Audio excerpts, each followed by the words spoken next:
دل کا دورہ پڑتا ہے جس کو ہارٹ اٹیک کہتے ہیں، باقی علاج بھی ہیں اس کے ساتھ یہ ایک نبوی علاج بھی ہے۔ دل کے دورے کا علاج جس کو ہارٹ اٹیک کہتے ہیں، اس کا ایک نبوی علاج بھی ہے، باقی علاج بھی بندہ کرواتا ہے لیکن ایک نبوی علاج بھی ہے۔ حضرت سعد بن ابی وقاص رضی اللہ تعالیٰ عنہ فرماتے ہیں کہ ایک مرتبہ میں بیمار ہوا تو رسول اللہ صلی اللہ علیہ وسلم مجھے دیکھنے کے لیے تشریف لائے اور اپنا مبارک ہاتھ میرے سینے پر رکھا تو علیہ الصلوۃ والسلام کے ہاتھوں کی جو ٹھنڈک تھی وہ میرے سینے میں پھیل گئی۔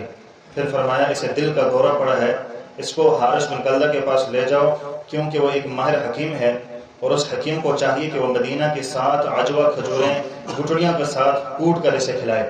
عجوہ کھجور جو مدینہ کی ہو، 7 کھجوریں اس کو گٹلیوں کے سمیت، کھجوروں کو بھی ساتھ میں گٹلیوں کو بھی کوٹ کر اکٹھا کر کے پھر اس کو کھلا دے۔ یہ بھی ایک نبوی علاج ہے جس کو دل کا دورہ پڑتا ہے جس کو ہارٹ اٹیک کہتے ہیں، باقی علاج بھی ہیں اس کے ساتھ یہ ایک نبوی علاج بھی ہے، اس کو بھی اختیار کر لینا چاہیے۔ عجوہ کھجوریں مل جائیں کسی بندے کو، گھر کے اندر ویسے بھی رکھ لیا کریں، زمزم کا پانی گھر کے اندر ہونا چاہیے تاکہ کوئی ایسا مرض آ جائے، کوئی ایسی بیماری آ جائے تو اس دوران ہم زمزم کے پانی کو بھی استعمال کر لیں کیونکہ اس کے اندر شفا رکھی اللہ نے، اور عجوہ کھجوریں بھی ہمارے گھر کے اندر ہوں تاکہ اس کے ذریعے سے بھی ہم علاج کروا سکیں۔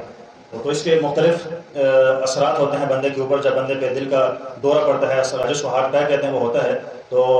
بندے کو جانا پسینہ یا متلی کا آنا، یہ بھی سانس کا پھول جانا، اور اسی طرح گردن میں درد، جبڑوں کے اندر درد، بازو کے اندر درد، یہ اس کے علامات اور اس کے نشانیاں ہیں۔ اور اس کا ایک بہترین علاج بندے کا خون کا عطیہ کرنا بھی ہوتا ہے، کیونکہ زیادہ تر جو ہارٹ اٹیک ہوتا ہے یہ خون کے گاڑھا ہونے کی وجہ سے ہوتا ہے، جب خون زیادہ گاڑھا ہو جاتا ہے جس کی وجہ سے پھر یہ دورہ پڑتا ہے۔ تو اس کا بہترین علاج خون کا دینا بھی ہے، کسی بندے میں خون ہے تو وہ عطیہ کیا کرے، اس کے ذریعے سے علاج بھی ہوتا ہے۔ اسی طرح اگر کوئی بندہ ہجامہ کرتا ہے تو ہجامے کے ذریعے سے بھی علاج ہوتا ہے اس کا، اور اس کا اس سے بھی بہترین حل یہ ورزش کا کرنا ہے۔ جب بندہ ورزش کرتا رہتا ہے اس کے ذریعے سے بھی خون کی گردش رہتی ہے اور خون گاڑھا نہیں ہوتا، تو اس کے مختلف علاج ہیں اور ایک نبوی علاج ہے جو میں نے آپ کے سامنے ذکر کیا ہے۔ اللہ تعالیٰ سے تو دعا کرتے ہیں کہ اللہ تعالیٰ ہمیں ہر طرح کی ایسی بیماری سے دور فرما دے، اور اگر ایسی بیماری ہو بھی جائے تو اس وقت اس کا بر وقت علاج کرنے کے لیے ہمیں توفیق نصیب فرمائے، اور اللہ ہم سب کو صحت کاملہ عطا فرمائے تاکہ ہم اللہ تعالیٰ کی خوب عبادت کر سکیں۔